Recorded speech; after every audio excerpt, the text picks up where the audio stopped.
कि कोई भी कह दे कि मैं क्षत्रिय हूं इसलिए मैं अपराध कर सकता हूं, मेरे को छूट है, यह अपराध की छूट न सिर्फ क्षत्रिय को नहीं है बल्कि किसी भी समाज को नहीं है। अगर उत्तर प्रदेश में पिछले 7 वर्षों में भ्रष्टाचार का एक भी आरोप नहीं लगा है तो ये कहीं ना कहीं योगी जी की कर्मठता और उनकी हठता पालन होगा। मुख्यमंत्री अपराधियों के प्रति के मुख्यमंत्री नहीं है, मुख्यमंत्री आम जनता के मुख्यमंत्री हैं। पहले लोग अपराधियों के मुख्यमंत्री हुआ करते थे। नमस्कार दोस्तों, मैं सचिन सिंह गौर आपका अपने YouTube मंच पे स्वागत करता हूं। उत्तर प्रदेश में योगी आदित्यनाथ को मुख्यमंत्री बने लगभग 7 साल हो चुके हैं और तब से ही उनका नियंत्रण जो है वो रहा है प्रशासन पर उतना नहीं रहा है जितना मुख्यमंत्री होने के नाते उनका होना चाहिए था। और हम देख रहे हैं कि पिछले कुछ टाइम से DS मिश्रा जो थे, जो मुख्य सचिव थे, उनको मुख्य सचिव बनाया गया केंद्र की तरफ से, फिर 2 बार उनको एक्सटेंशन भी दिया गया मुख्यमंत्री के ना चाहते हुए भी, पर फाइनली अब उन्होंने अपनी पसंद का मुख्य सचिव नियुक्त कर लिया है। मनोज कुमार सिंह जो हैं वो उत्तर प्रदेश के नए मुख्य सचिव हैं। तो इसका क्या मतलब है? क्या प्रशासन पर, सरकार और प्रशासन दोनों पर मुख्यमंत्री का नियंत्रण हो गया है? बस यही जानने का आज प्रयास करेंगे। हमारे साथ हैं उत्तर प्रदेश से 2 बार के पूर्व विधायक और राजनीतिक विश्लेषक श्री विक्रम सिंह जी। तो विक्रम जी, आपका बहुत बहुत स्वागत है। नमस्कार। तो ये जो मैंने कहा कि अब प्रशासन पर नियंत्रण हो गया है योगी आदित्यनाथ जी का, जो कि नहीं दिखता था पहले, तो इसमें कितनी सच्चाई है? क्या ऐसा पहले था कि उनका नियंत्रण नहीं था और अब उनकी थोड़ी चलने लगी है? नहीं, ऐसा नहीं है। अगर उत्तर प्रदेश में पिछले 7 वर्षों में भ्रष्टाचार का एक भी आरोप नहीं लगा है तो ये कहीं ना कहीं योगी जी की कर्मठता और उनकी हठता जो है कि अब भ्रष्टाचार नहीं होने देना है और जनता को भ्रष्टाचार से मुक्ति दिलानी है, यह कारण उन्हीं का है। अधिकारी ट्रेंड होता है एक विशेष तरीके से। जब उसे अपना नेतृत्व चोर दिखाई देता है तो वह स्वयं भी चोरी करने लगता है। जब उसको अपना नेतृत्व साफ सुथरा दिखाई देता है तो अपने आदतों को उसी के अनुसार बदलता है। उत्तर प्रदेश में भी यही प्रक्रिया पिछले 7 साल से शुरू हुई है। कुछ समय लोगों ने इंतजार किया कि नहीं, देखते हैं शायद मुख्यमंत्री जी पर अन्य मंत्रियों के माध्यम से, विधायकों के माध्यम से दबाव डलवाया जाए और वह भी इस भ्रष्टाचार को थोड़ी सी अपनी लगाम जो खींच रखी है उस पर लीनियंसी बरतें तो हमारी जेबें भरने लगें। ये जो परिस्थिति होती है, ये परिस्थिति उत्तर प्रदेश में योगी जी ने बनने ही नहीं दी। विरोध, अगर मैंने आपसे कहा कि विरोध अगर विधायकों का, कुछ लोगों का रहता है तो इसी बात का रहता है कि हमें सब कुछ खुलकर क्यों नहीं करने दिया जा रहा है जिस तरह सपा और बसपा में विधायक किया करते थे। लेकिन ये जो मुद्दा था, जो मिश्रा जी मुख्य सचिव थे, ये केंद्र द्वारा भेजे गए थे तो सब जानते हैं, और उसके बाद उनको एक्सटेंशन भी दिया गया था। और अगर ये चुनाव में ये रिजल्ट नहीं आते लोकसभा में तो हो सकता है उन्हें फिर एक्सटेंशन दे दिया जाता। देखिए, जितने भी IAS IPS ऑफिसर्स होते हैं ये कर्मचारी केंद्र के ही होते हैं। इनको काडर अलॉट होता है प्रदेश का। नहीं, लेकिन मनोज कुमार सिंह को मुख्यमंत्री पहले से चाहते थे बनाना, पहले भी नाम उनका उभरा था, नहीं है। लेकिन मिश्रा जी को एक्सटेंशन मिल गया। होता क्या है कि कुछ अधिकारी अपने कामों से राज्य स्तर पर अपनी एक छवि बना लेते हैं और मनोज जी की जो छवि है वो एक कर्मठ और एक ईमानदार अधिकारी की है। चूंकि उनकी यह छवि है तो इस छवि का लाभ सरकार को मिले, इसमें ऐसा चाहना उनकी जाति को देखकर अगर हम सोचेंगे, जाति का मुद्दा नहीं है। मेरा कहने का मुद्दा यह है कि मुख्यमंत्री उनको बनाना चाहते थे लेकिन केंद्र अपनी पसंद का चाहता था। मतलब ये क्लैश था। ऐसा क्लैश हम लोगों को कहीं दिखाई नहीं दिया जब तक मिश्रा जी रहे, उससे पहले और अन्य लोग भी चीफ सेक्रेटरी थे। जब जिसका कुछ समय उनको एक्सटेंशन दिया गया और 2 बार एक्सटेंशन के बाद तिबारा एक्सटेंशन दिया जाता तो बहुत सारे अन्य IAS अधिकारियों के करियर से हम लोग खेल रहे होते एक तरीके। लेकिन ये तो ऐसा कहा जा रहा है कि रिजल्ट में परिवर्तन आ गया लोकसभा के, तो इसलिए ये हो गए ना, तीसरी बार भी एक्सटेंशन हो जाता या कोई ऐसा व्यक्ति आता जो केंद्र की पसंद होता। हमको कम से कम आप लोग सपा और बसपा से कंपेयर करना बंद कर दीजिए। हम लोग एक राष्ट्रीय विचारधारा की पार्टी हैं, हमारे विजन बड़े हैं। हम किसी एक चीफ सेक्रेटरी और किसी एक IAS IPS अधिकारी के हारने से हारेंगे नहीं, हराने से, और किसी एक की कर्मठता हमारे चुनाव को प्रभावित करे, यह संभव ही नहीं है। DGP भी एक्सटेंशन पे चलते रहे, फुल टाइम DGP नहीं मिला उत्तर प्रदेश को कई साल तक। नहीं, ऐसा नहीं है। फुल टाइम DGP कुछ लोगों का जो कर्मठ हैं, जो बेहतर काम करने वाले हैं, जो बेहतर काम करने वाले हैं, कई बार उनको काम करने की एक सहूलियत भी देनी पड़ती है। कई बार कुछ लोग, आदमी तो राजनीति में सभी राजनीतिक लोग हैं, लेकिन उनमें से कुछ ही मोदी हैं, कुछ ही योगी हैं, कुछ ही अमित शाह हैं, कुछ ही नड्डा जी हैं।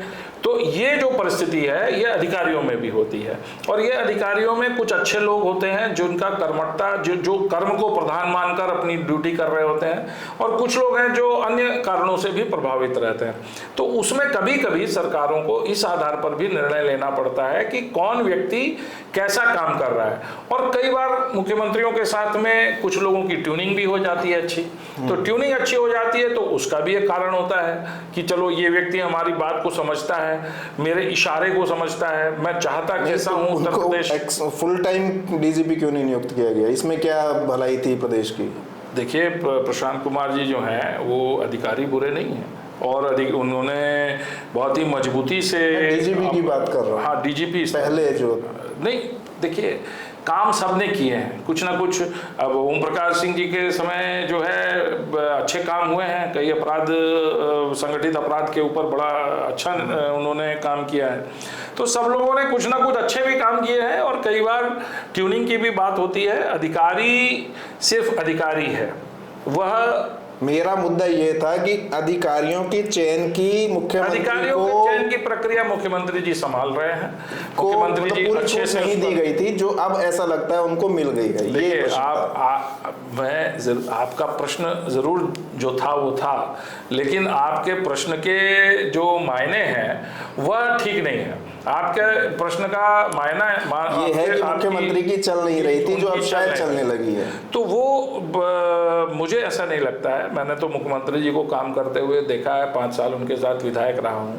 तो जब भी जो काम उन्होंने उत्तर प्रदेश में करना चाहा है, चाहे वो अपराधियों के खिलाफ हो, चाहे वो इन्वेस्टमेंट से संबंधित हो, चाहे वो विधायकों के कार्यों को लेकर हो, सड़क इत्यादि जैसे विकास के कार्य हों, उन्होंने हमेशा सहयोगात्मक रवैया किया है। मुझे लगता है कि जितना विधायकों से माननीय योगी जी मिलते हैं, उतना अन्य कोई मुख्यमंत्री मिला नहीं है अपने अपने कार्यकाल में, क्योंकि वहाँ तो गुलामी की आदत है। वहाँ तो मुख्यमंत्री जी से सिर्फ मिलना हो जाए यही बहुत बड़ी बात होती है। सपा बसपा के कार्यकाल में तो यही था। तो ये स्थिति हमारे यहाँ नहीं है। हमारे यहाँ जब भी कोई विधायक मिलना चाहता है, बड़े आराम से मुख्यमंत्री जी से मिलता है। उसके जो करने लायक कार्य होते हैं, जो करणीय कार्य हैं, वो सब होते हैं। अच्छा, लेकिन कई बार ऐसा होता है कि एक विधायक चाहता है कि ये डीएम ना रहे, और वहाँ जिलाध्यक्ष चाहता है कि ये डीएम रहे, वहाँ अन्य विधायक चाहते हैं कि रहे, तो फिर एक कॉन्फ्लिक्ट की सिचुएशन पैदा होती है। तो ये जो कॉन्फ्लिक्ट है, इसके लिए कभी कभी आवाज़ें उठती हैं, लेकिन वह कौन सी पार्टी में नहीं होता है, ये मुझे लगता है हर जगह होता है। अच्छा, एक प्रश्न मैं आपसे पूछना चाहूंगा कि मुख्यमंत्री पे जातिवाद के आरोप लगते हैं कि वो ठाकुरवाद करते हैं, और आप भी ठाकुर समाज से ही आते हैं, तो और आप मुख्यमंत्री से मिलते भी रहते हैं, तो इसमें कितनी सच्चाई है, और वो काउंटर क्यों नहीं करते इस नैरेटिव का या इस आरोप का? देखिए, जो चीज़ें हम बदल नहीं सकते उनका काउंटर करने की कोई आवश्यकता नहीं है। हम जिस परिवार में पैदा हुए हैं, हमारे अपने जिस माँ की कोख से हमने जन्म लिया है, उसको हम बदल नहीं सकते, नंबर 1। नंबर 2 उसको खंडन तो होना चाहिए। उसका किसी ने उनसे पूछा था, मैंने देखा एक वीडियो यूट्यूब पर था, ANI का इंटरव्यू, किसी ने उनसे इंटरव्यू लिया था, और उन्होंने कहा था कि आप क्षत्रिय हैं, तो उन्होंने कहा तो मैं क्या कर सकता हूँ। क्षत्रिय जाति में पैदा होना कोई अपराध थोड़ा है। इस देश की एक ऐसी जाति है जिसमें भगवान भी जन्म लिए हैं। क्षत्रिय था, परिवार मेरा क्षत्रिय है। जातिवाद के आरोप लगते हैं, आरोप लगने से मात्र से सिद्ध नहीं हो जाते हैं, नंबर 1। नंबर 2, उनके साथ में चूंकि वह एक ऐसे वंश से आते हैं, उनको इस आरोप को लगना बहुत आसान हो जाता है, क्योंकि उत्तर प्रदेश में जातियों को देखकर ही आरोप लगा दिए जाते हैं कि ये जाति है तो आजकल इस जाति का प्रादुर्भाव है। लेकिन उन्होंने अपने पास दूसरा कोई भी व्यक्ति ऐसा उभरने नहीं दिया है जो उसी समाज का हो, नंबर 1। नंबर 2, किसी ऐसी जाति पर उन्होंने अपराध यदि किसी ने किया है तो उसको रहम नहीं मिला है, ये भी उनके यहाँ तय है। तो ये अगर आदमी यही कर सकता है सत्ता में रहते हुए, कोई उनके पद का दुरुपयोग उन्होंने किसी अपनी जाति के लिए किया हो तो इसको कोई भी मीडिया नहीं दिखा पाया है। तो मेरा अपना ये मानना है कि आप उनके बाद में कोई और जाति का व्यक्ति यदि मुख्यमंत्री बनेगा तो उस पर भी यही आरोप लगते रहेंगे, क्योंकि यह आरोप विपक्ष निकाल कर लाता है। नहीं, विपक्ष नहीं लाता है इसको, ये बीजेपी से ही प्रायोजित होते हैं, ये तो विपक्ष को ही नहीं लाता आप है। कह रहे हैं प्रायोजित और दो होते हैं, तरह के हैं, दो नैरेटिव हैं। चाहे कोई भी लाए होते प्रायोजित ही है। प्रायोजित तो आपने बोला, मैं कह रहा हूँ प्रायोजित मतलब उनकी इंटेंशन है ना, मतलब प्रायोजित तो है, प्रायोजित पर बीजेपी में ही इंटेंशनल ऐसा करा जा रहा है। बीजेपी के अंदर भी अलग-अलग जातियां हैं, दो नैरेटिव हैं। एक तो ये कि जो मुख्यमंत्री हैं वो ठाकुरवादी हैं, दूसरा वो ब्राह्मणों के अगेंस्ट हैं और ब्राह्मणों पर यूपी में अत्याचार हो रहा है। ये नैरेटिव भी बहुत चलता है सब जगह। देखिए, ये तो ऐसी बातें हैं जो चाय की दुकानों पर सड़क छाप लोग किया करते हैं। नहीं, ऐसा नहीं है, ये ट्विटर पे भी चलता है और सोशल मीडिया पे भी चलता है। देखिए, ट्विटर किसी सड़क छाप व्यक्ति के पास नहीं हो सकता, इसका कोई गारंटी थोड़ी नहीं। लेकिन मेरा अपना ये मानना है कि जो समझदार लोग हैं राजनीति में, वह इस बात को समझते हैं कि योगी जी से अच्छी छवि वाला व्यक्ति भारतीय जनता पार्टी के पास राष्ट्रीय स्तर पर भी दिया लेकर ढूंढने पर नहीं मिलेगा। और आप कह रहे हैं कि सड़क छाप, ये डिस्कशन तो इंडिया टीवी आज तक सब पे हुआ है, वो सड़क छाप 2022 के इलेक्शन से पहले। जब आप इन बातों पर चर्चा करने लगे तो रजत शर्मा तक कर रहे थे इस पे चर्चा। मैं सड़क छाप इसलिए कह रहा हूं कि जब आप इन बातों पर, जैसे मोदी जी 2014 में आए तो उनके विषय, उन पर आरोप क्या लगते थे? उन पर आरोप लगते थे मोदी जी ने ऐसा अच्छा कपड़ा कैसे पहन लिया, मोदी जी ने चश्मा ऐसे लगाया, मोदी जी इस जगह गए तो ऐसी पगड़ी क्यों पहन ली। ये देश के लिए अच्छा है।